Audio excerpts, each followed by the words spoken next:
Hello and welcome. You're watching Good Morning India. I'm Gargi Rawat and we'll get you all the latest in the Congress party. Well, we have our colleagues Harsha and Sunil joining us as well this morning. Well, many meetings planned, in fact, Ashok Gehlot to meet with Sonia Gandhi as well as Rahul Gandhi today. Well, let's get you the latest developments. Rajasthan Chief Minister Ashok Gehlot will be meeting Congress President Sonia Gandhi today in Delhi as he's reluctant to give up his Chief Ministership of Rajasthan, even as he's set to contest the Congress President elections. Right, Gargi, last night he met his MLAs for a late-night meet at a time his rival Sachin Pilot is out of town. 71-year-old Ashok Gehlot is the Gandhi's choice for the leadership of the Congress and has been for long now. But he's opposed to Sachin Pilot, his bitter rival and former deputy, stepping in. Well, let's go across to Harsha first for the latest on that late night meeting with MLAs. Harsha, and this comes as he's set to come to Delhi to meet with Sonia Gandhi. But the Congress MLAs saying that he's told them he will not be stepping away from Rajasthan. Well, yes, that late night meeting that he had with Congress MLAs followed a dinner he was hosting for Vice President Jagdeep Dhankar, who is actually from Rajasthan. So that after that dinner, he asked the Congress MLAs to stay back because the Vidhan Sabha is in session and all the Congress MLAs are here actually in Jaipur. And in that late night meeting, which went on actually almost up to midnight, three things. He told them that he is filing his nomination, but he also told them that he's going to meet Mrs. Gandhi today. And after that, he's going to fly out to Kochi to meet Rahul Gandhi and persuade him for that one last time that he should stand for Congress President. If Rahul Gandhi does not agree, he said he's a disciplined and a loyal soldier and he will do whatever the party says. Then obviously the MLAs asked him, will you still be CM? What's going to happen here? So he said very enigmatically, "Main thasu dur nahi," which in Rajasthani means I'm never going to be far from you. So don't worry, nothing's going to change. I will always, wherever I go, I will work for Rajasthan. So there you have it. We've got all of today to unravel that riddle. But yes, we do know from sources that Ashok Gehlot is reluctant to give up the Chief Minister's chair here. He wants to work out probably a formula that if he contests and if he does become, then he would like to work in Mrs. Gandhi's name, perhaps hold on to Chief Ministership for a few months more and then ensure a transition to the next person. Now, who is that next person going to be? Well, obviously, Mr. Gehlot will not like to see Mr. Sachin Pilot step in. But going into the election 2023, what's the kind of leadership the Congress wants to send out? What's the signal they want to send out? Because like I've been saying, revolving door politics in Rajasthan, one government in, the next government, one government comes in, voted out and comes back after 5 years. So that's the revolving door of politics in Rajasthan. So far, that has been the trend. If you want to beat anti-incumbency, you need to have someone more dynamic who has an outreach to the public. Anyway, that's up to the Congress party. But this is broadly what's happening in Rajasthan, and all eyes now on his meeting with Sonia Gandhi and Rahul Gandhi, which is all going to happen in the course of the day today. All right, Harsha, let's just listen into what one of those Congress leaders who was at the meeting last night had to say. This is what Pratap Singh Kacharyawaz had to say after the meeting. अब वहां पर मुख्यमंत्री जी खुद senior leader हैं, वो राष्ट्रीय अध्यक्ष का फॉर्म भरेंगे नहीं भरेंगे, क्या होगा, ये सब बात अशोक गहलोत जी, सोनिया गांधी जी, राहुल गांधी जी, कांग्रेस आला कमान आपस में बैठकर तय करेगा। लेकिन उन्होंने तो खुद विधायकों को संबोधित करते हुए कहा है कि अगर मैं दिल्ली गया और फॉर्म भरा तो जरूरत पड़ी तो सभी विधायकों को दिल्ली आना पड़ सकता है। वो बात इन्होंने कही, लेकिन भरना नहीं भरना ये तो वहां जाने के बाद ही पता चलेगा। मुख्यमंत्री जी ने कहा कि यदि मैं फॉर्म भरता हूं तो वो तो जब डायरेक्शन होगा पार्टी का, वो तो मानते आए, तब ये कंडीशन बनेगी ना, तो वो तो सारे बाद में फ्यूचर में तय होगा। We also have our colleague Sunil Prabhu with us. Sunil, what are you hearing in Delhi and what time is that meeting between Ashok Gehlot and Sonia Gandhi? Well, in the first part of the morning, and I think, I was listening to what Harsha was saying and what Mr. Gehlot has told his MLAs. Just a few points, something that I said last evening, and just to recap for our viewers. Point number one, Mr. Sachin Pilot, who's in Kerala, who joined Mr. Rahul Gandhi for a specific purpose, has very categorically made it clear that if Mr. Gehlot is filing his nomination, the one-man, one-party post should apply, and he should resign as Chief Minister of Rajasthan while filing that nomination. So that's something that is an indicator, because he says that otherwise it will become uneven. This, of course, will be dependent on what happens with the Congress president today, but definitely a lot of repercussions in the state of Gujarat, in the state of Rajasthan, one way or the other, in terms of how it's going to play out. So definitely an important development with Mr. Sachin Pilot making it clear that he would like Mr. Ashok Gehlot to resign as the Chief Minister if he's filing his nomination for the post of Congress President. Having said that, Mr. Ashok Gehlot, as you're well aware, has been fighting hard and wanting Rahul Gandhi, and that is why he was the first state unit to ask for Rahul Gandhi to be made as the AICC President. Rahul, of course, has made it clear there is no question. Sonia Gandhi as well as Priyanka Gandhi and Rahul Gandhi are not going to sign on those nomination papers of either candidate, but definitely everybody understands within the Congress party who they are backing, and how much this will help the party is a different matter altogether. But for the Congress party in perspective, the fact that even if the Gandhis are not signing off, a person who has organization, who has the High Command's support, will definitely win that election. But will he be able to carry on and to continue without the Gandhis backing is a different matter altogether. We also have our colleague Shrija joining us at this point in time. Shrija, well, Ashok Gehlot is expected to be in Kochi today to persuade Rahul Gandhi, in fact, to take up that top spot. Sachin Pilot is already there. What is going on as far as that Bharat Jodo Yatra that's carrying on? What can we expect? All the action now to shift to Kochi?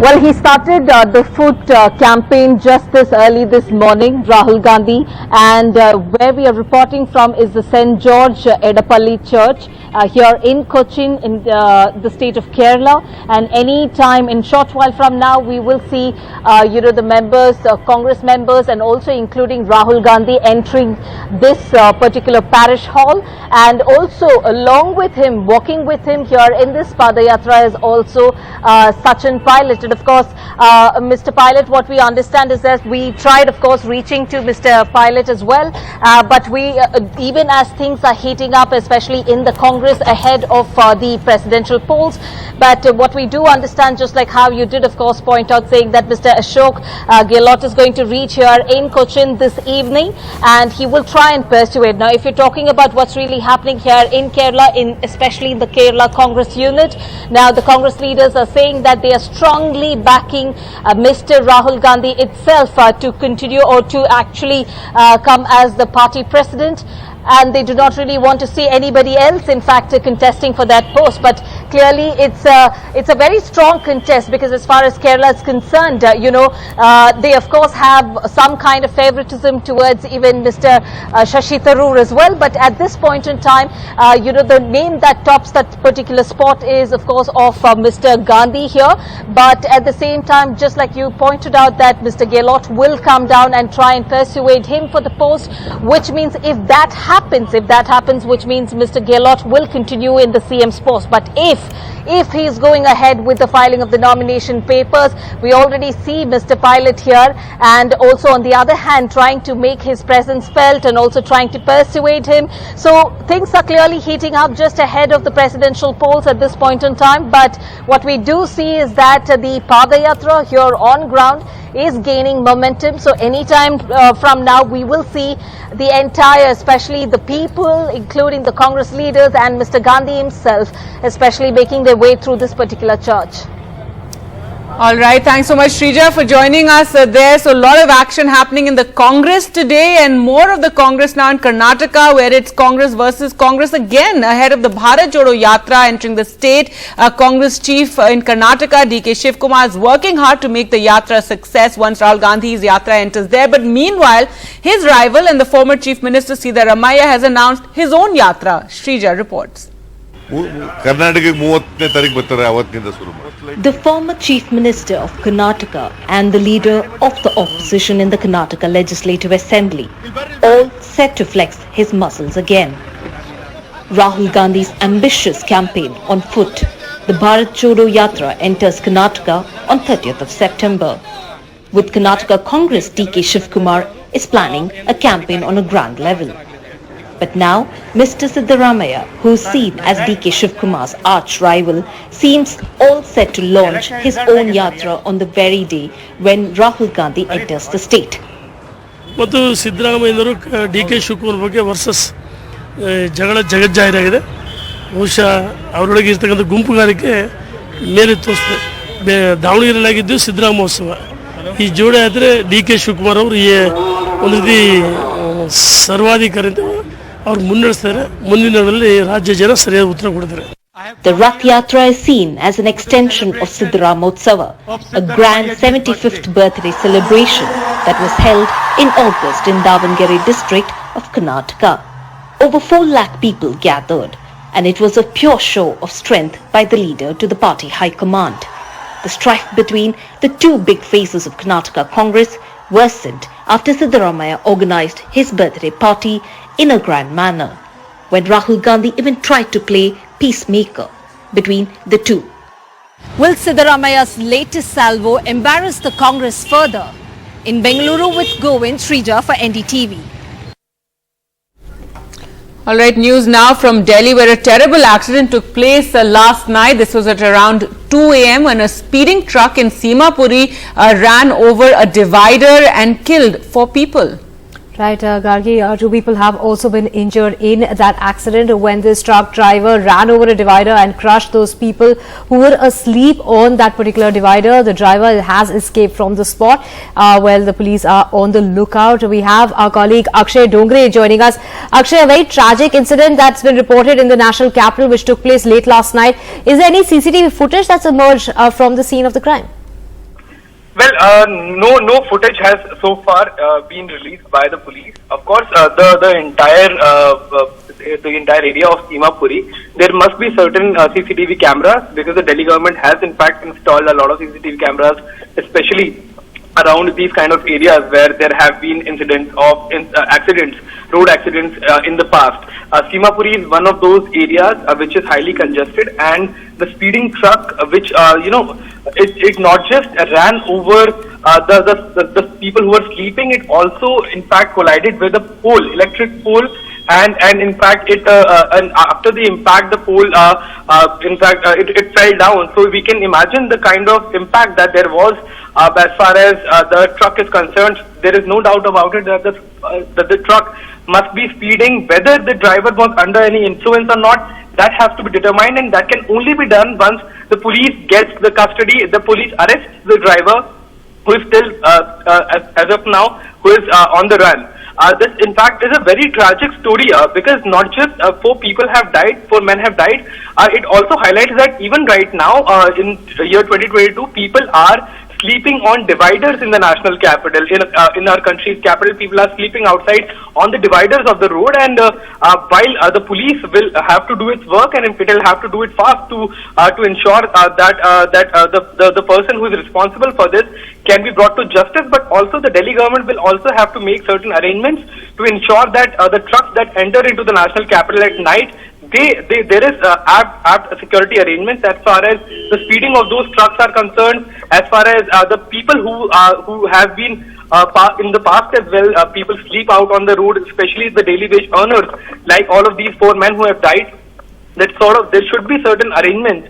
And while the Delhi government has been talking about its RAN baseras, but certainly they need to be increased as far as the numbers are concerned to accommodate more and more people who keep on coming to the national capital in search of jobs. Right, Akshay, they're reporting from the national capital. Gargi, a very tragic incident there, and those are visuals of that divider. And you can see it's very, very narrow, Gargi, and those poor people sleeping on that narrow divider. And this electric pole also having been knocked down. The police on the search now for this truck. Now on to better news, and for the 8th time in recent years, NDTV has been recognized as the country's most trusted English news channel. This recognition comes from an organization called TRA, which studied 10,000 Indian brands for this year's rankings. Apart from the most trusted English news channel, NDTV 24/7 has also been declared the most desired English news brand for a news channel, noting nothing matters more than the trust of its audience. Ratings can be bought, but trust is earned. NDTV is grateful to its partners and to its audience for supporting its commitment of no hate for profit year after year. Earlier this year, the prestigious Reuters Institute at Oxford University said its survey in India established NDTV 24/7 as the country's most popular news channel. And its website, ndtv.com, as the most popular online source of news. So good news there coming in for the channel as well as our online ndtv.com. Well, with that, time for us to slip into a short break. Lots more coming up on the other side, including Emmanuel Macron, who has praised Prime Minister Modi's message to Putin. We'll get you that and a whole lot more. Stay with us. Welcome back. Now, praise for Prime Minister Modi from the French President. Prime Minister Narendra Modi was right when he said that the time is not for war. France's President Emmanuel Macron said at the ongoing 77th session of the United Nations General Assembly in New York City. That's right, Gargi. The President was referring to what Prime Minister Modi told Russia's Putin in Uzbekistan during the SCO summit when he said the time was not for war. To cope with these challenges, Narendra Modi, the Prime Minister of India, was right when he said the time is not for war. It is not for revenge against the West or for opposing the West against the East. It is the time for a collective time for our sovereign equal states to cope together with challenges we face. This is why there's an urgent need to develop a new contract between the North and the South, an effective contract which is respectful for food, for biodiversity, for education. And more praise for the Prime Minister's statement, this time from the US, addressing a press conference at the White House. The United States National Security Advisor Jake Sullivan said what Modi said was a statement of principle on behalf of what he believes is right and just, and it was very much welcomed by the US. Right, Gargi, the remark of the Indian leadership, which was long-standing relations with Moscow, telling Russia that now is the time for the war to end, is commendable, is what Jake Sullivan had to say. Let's just listen in. I think what Prime Minister Modi said, a statement of principle on behalf of what he believes is right and just, was very much welcomed by the United States, and for the Indian leadership, which has long-standing relationships in Moscow from the very top all the way through the Russian government, to continue to reinforce that message that now is the time for war to end. And the way this war should end is for Russia to abide by the basic terms of the UN Charter and to return the territories that it has seized by force. This is a message that every country, however they feel about Russia, Ukraine, the United States, everyone should be able to center around this basic proposition. You cannot conquer your neighbor's territory by force, and peace will come fastest and most decisively to Ukraine if Russia abandons that effort. And we would like to see every country in the world making that case. They can do it publicly if they like, they can do it privately if they like, but sending that clear and unmistakable message to Moscow at this time is the most vital thing I think we can collectively do to produce peace in that region. All right, with that, time for a break. On the other side, news from Jalandhar. Right, tragic news coming out of there. In fact, protests taking place in lovely professional university after allegedly a student has died by suicide.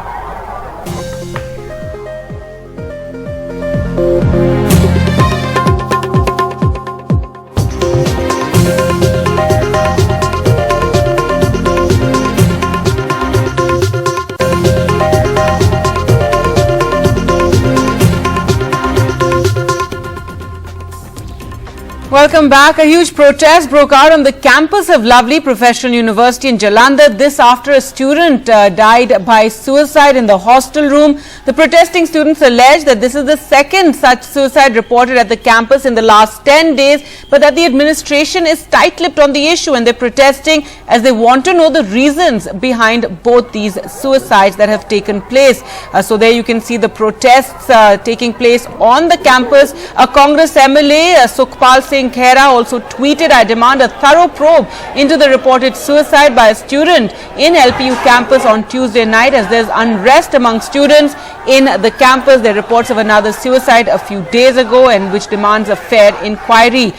Remember, this comes shortly after a few days ago where you had protests at Chandigarh University. So now you have another university in Punjab facing protests. The Kapurthala police, however, have said that a first-year student at LPU died by suicide on Tuesday afternoon, and DSP Phagwara stated that the prima facie the student was having some personal issues, as has been suggested by the suicide note.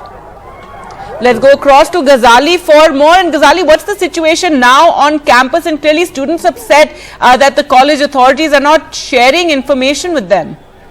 See, first we should know what exactly happened. So this is the 21-year-old student from Kerala who allegedly hanged himself to death inside his hostel room on Tuesday evening.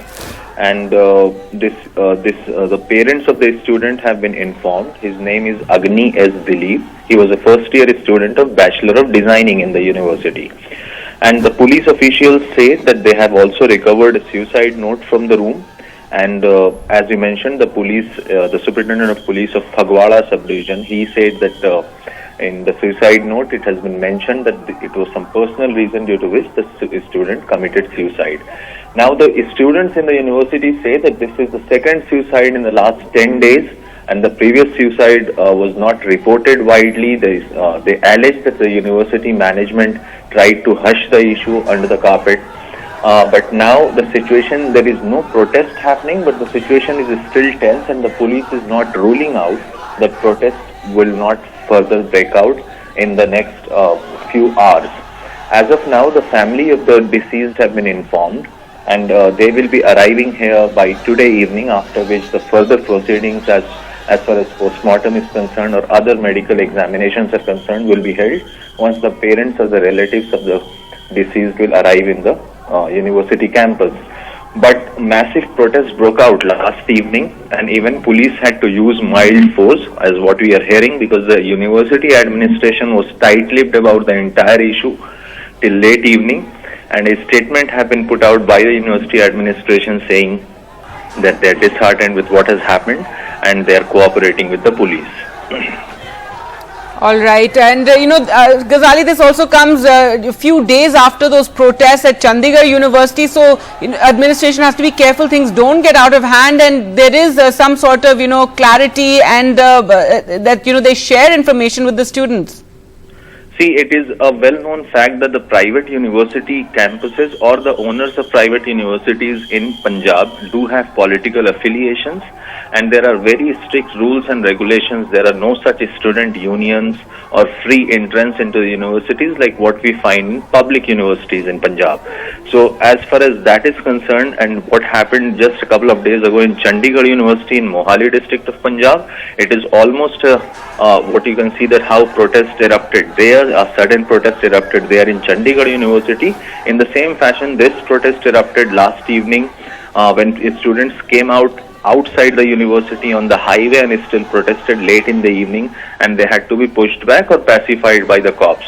So certainly in other universities you can see this is almost spreading like a protest is spreading from one university to the another, and the police feels that it is basically due to rumors, because what students feel in LPU right now is that the suicide note or the contents of the suicide note should be made public, while the police and college administration says that in the suicide note it is mentioned that the student committed suicide due to private reasons or due to personal reasons. Right. And this is exactly the same sort of dispute we saw in Chandigarh University, when there was a sort of trust deficit between the university administration and the protesting students.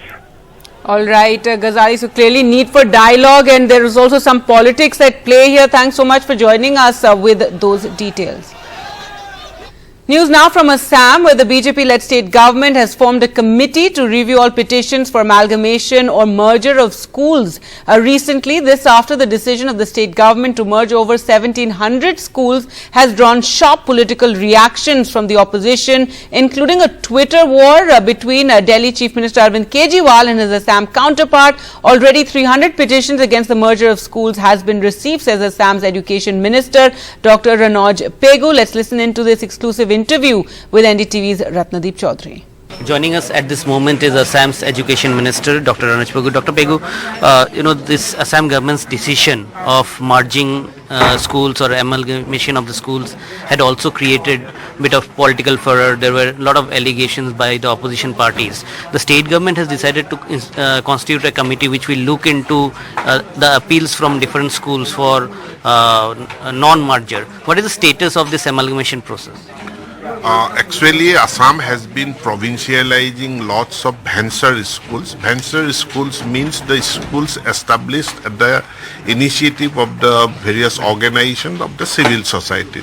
Last such provincialization of schools, it took place in 2013. Then again in 2017, government brought another act, and whereby this time we didn't provincialize the schools as such, but we provincialized the post and services of the teachers or tutors, whoever were working in these schools. So now what will happen to these schools from where we have provincialized the post, but not the schools? The schools have been merged with another base school, nearby base school, which is already provincialized in 2013 or earlier. 1,710 numbers of schools, they received the order of amalgamation, and thereafter we have received around 300 applications citing different regions grounds for non-merger or exemption from amalgamation. So all these petitions are presently under examination by a special committee, and very soon we will take a decision. Apart from this provincialization issue, there were issues where the enrollment is not sustainable. So those schools which are not having sustainable number of enrollment are also being merged or amalgamated with nearby schools. The opposition parties came out with a charge against the government, saying that the government is trying to close down government schools. So had the government decided now to form this committee as a backlash to what the opposition is saying? No. Actually, they are not going into the depth of the issues. We have in a state like Assam, around 3.3 crore of population, we are having around 45,000 elementary level schools. Then we have around 4,500 secondary level schools. Given the population, given the total number of students, we do not require this number of schools. So we want to reduce the number of schools so that they are better managed. We can manage the schools better. If we go through the total number of schools and the number of students, the average student per school is around 90. So there is enough scope for merging two nearby schools. So there are schools located just 100 meters apart. Two LP schools are running. So we are just merging both the LP schools so that they can be better managed. We can provide better number of teachers there. Also, another burning issue in the education sector of Assam has been the fact that although the state government has already closed down all the government-run madrasas, the private madrasas have been under scanner for law and order issue. Now the police department has said that there will be a database made for the private madrasas as well, to where there will be data in terms of the total intake of the students as well as the teachers who are teaching there. Is education department looking into it? We will examine, because we have a non-government educational institution act of 2006. Right now all the schools which are non-government are not being covered under this act. But we are gradually taking steps to bring all non-government educational institutions under this Act of 2006. And whether these private madrasas will fall under that category, that act or not, that we will examine in consultation with the law department. And some sports news now. And despite India's latest string of losses, South African legend Jacques Gehlot says that India's team has the most number of match winners in its T20 side, courtesy IPL. Here's an exclusive interview.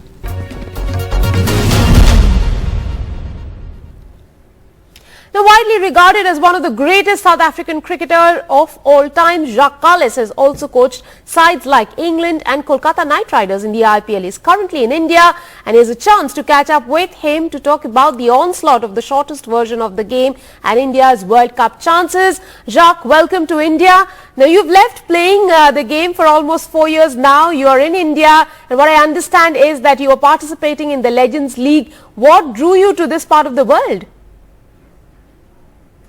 Yeah, thanks. I'm looking forward to it. We've got some games of cricket to play with a few of the older guys, so looking forward to catching up to them and having some fun. Jacques, many Legends Leagues are happening around the globe. What motivated you to play particularly in this one?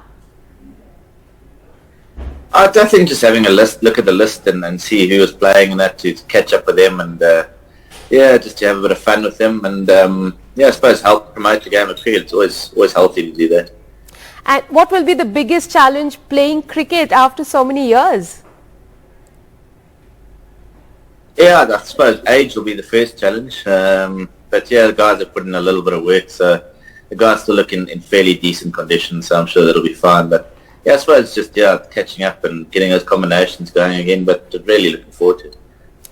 Jacques, in the middle of the T20 onslaught and so many leagues across the globe, of course, South Africa is coming up with its own league. There will be a league in the UAE. How do you see the future of international cricket and where will these series, all of these series be placed on the FTP? Yeah, I suppose that's the eternal question, and that's the tough one. These leagues are good for the individual players and all that, but fitting into the schedule is quite tough. I mean, the guys are playing a lot of cricket now, so it's a tough one. Where do you draw the line? What's going to survive? Who knows what the future holds and how it's going to move forward? But yeah, I still think international cricket is the most important, and hopefully the players will see that. But having said that, these leagues that are really good, people are enjoying them. So yeah, it's a matter of finding a combination, and hopefully they can work together and grow together. Okay, let me ask you, will the ODIs take a backseat given that there is so much of T20 cricket and there's a lot of emphasis on Test cricket, and ICC is also promoting T20 and Tests as their premium product? Yeah, I suppose that's the way it's sort of going at the moment, isn't it? Probably more and more T20s and Test cricket and less 50-over cricket. So I still think 50 over has got a place. Like I said, you just got to find a way to fit it into the schedule and keep everyone happy. Okay, let's talk a little bit about the T20 World Cup that's coming up next month. Who, according to you, are looking like the strongest teams right now to make the Final Four? There's one thing I've learned about T20 cricket is that you can't predict anything in this game because, especially in that format, anyone can beat anyone. So I would say at the moment, no one really stands out as a favourite. I think everyone's got a chance, and it's just who's going to adapt to conditions. And yeah, you need a little bit of luck in T20 cricket. Who gets that rubber ball going away at the right time? So I'm going to throw South Africa out there because I'm South African, so always going to be leaning towards them, and hopefully they can come through and win a World Cup. But I think it's anyone's World Cup to win. Well, I'll give you that. But Jacques, you've coached in India and you know how IPL has helped all these players transform into fantastic cricketers. Let me ask you, who will be the biggest X factor for India in the World Cup? Yeah, again, India's got so many great players, and I think that's the one thing that the IPL has done for India. It's exposed the young players to some really good coaches and some good players. So they've learnt a lot, and Indian cricket's strong for that. So they're probably one of the teams that have got the most match winners in it, and the guys can stand up to the plate and take a game away from the opposition. So you've got to be careful of all 11 Indian players. In fact, the whole squad. They've got a wealth of talent. So a tough team always to beat, especially towards the back end of the tournament when the wickets might suit them a little bit more. Jacques, the big question that everyone's asking after Virat Kohli was back in form is whether he should open the innings in T20 with Rohit Sharma and give himself that much time to build the innings? I think team comes first, and I think he's one that plays like that as well. That he'll fit in any position that he's given. But nice to see him back in form. He's a class player, and it was just a matter of time until he got a few runs under his belt again. So he could fit in anywhere in the order, but he played really well and obviously got the 100. So hopefully his confidence is back for India's sake, and he can get back into the runs consistently. Jacques, while India's batting looks more or less settled, but questions around bowling, what kind of X factor does India need in its bowling department to win matches down under? I think experience in the spin department is going to play a big role. So someone that's played a role in a lot of World Cups and played a lot of cricket, that always counts, because in Australia the wickets don't turn as much, so you've got to be quite smart there. So I'm sure they'll go with a smart route. And lean on experience, if you ask me. Jacques, so India has 6 matches before the World Cup, and big question whether Rishabh Pant or Dinesh Karthik should play the wicketkeeper's role in the first match against Australia. Team India has brought in DK. Do you think Pant can play a role in India's success down under? Yeah, it's a tough one when you've got talented players like that, how to fit them in and when to play them, when not to play them. He certainly is a talent, and I think he can play a role, and how he fits into the team, I suppose Indian management will know that, and how they work into the team, how he fits in with other players and that. So it's just a matter of getting the accommodation right, and it works from game to game and venue to venue. So they'll have to discuss when they think the best time is for him to play. Right, thank you very much, Jacques Gehlot, for your valuable time. Enjoy the league in India while Team India figures its final 11 for the World Cup in just under a month's time. Thank you very much.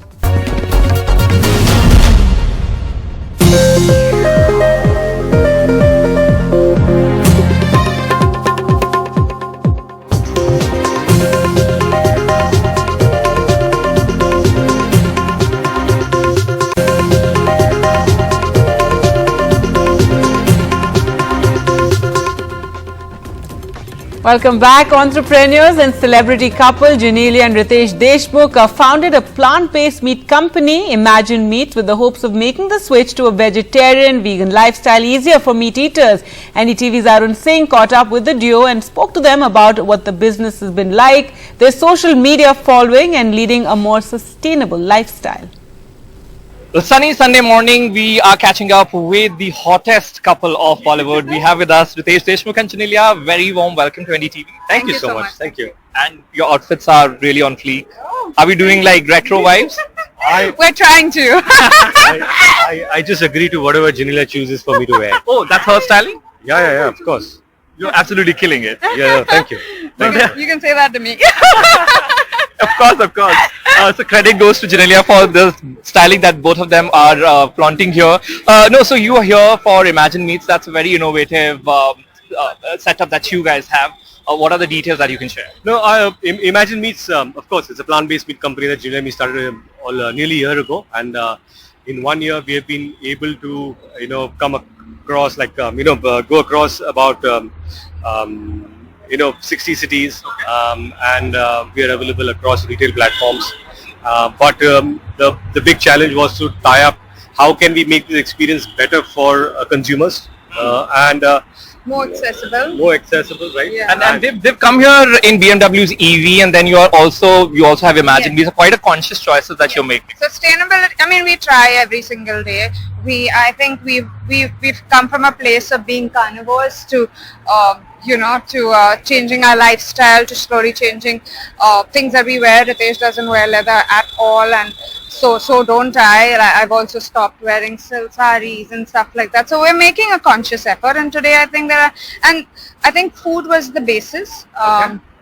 I think when we think about our kids also, we want them to have a better planet. I think it started with that thought. Right. And it wasn't so difficult, like Ritesh mentioned earlier, our general food is dal, sabji, roti, which is all vegan in itself. And as long as you do put ghee and dahi in it, and it's vegan, it's vegan. It's not that complicated, Yeah. And when you crave meat, like Ritesh was someone who craved his meat once in a while, you have your plant-based options. So I think the more options we throw out there, the more we're helping out in giving, like, I'm not saying someone would turn vegan ASAP, but maybe one of the days of the week that they feel like, or maybe a weekend, or, you know, like the flexitarian concept would still stand strong. You guys are big Bollywood stars. Did you ever imagine that you would make it that big on social media? Because, you know, sometimes this space is captured by influencers, and the space that you have created for yourself, every single answer on Coffee with Karan about celebs' favorite personalities on social media is you guys. Yeah, really? Yeah, Oh, that's okay. At least I've noticed it in like a couple of episodes. That's kind. No, see, you know, everyone, what they call the term, has their game in terms of how they want to be on social media. For one, I was, and I still am, very uncomfortable clicking pictures and posting it. So I used to not do it. But once TikTok started, you know, that's when These dialogues came from. Yeah, and